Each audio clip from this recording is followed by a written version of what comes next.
To add the Easy Subscriptions app widget on your Shopify product page. From your Shopify dashboard, go to the online store section and click on it. Click the Customize button next to your live theme to open the theme editor. At the top center of the editor, open the drop-down and choose Products, then select the product template you want to edit.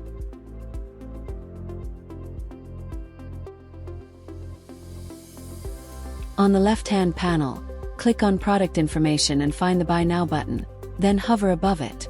You'll see a Add Block icon, click on it. In the list, go to the App section and select Easy Subscription widget. If you're using the bundle feature, add the Easy Subscription bundle widget the same way.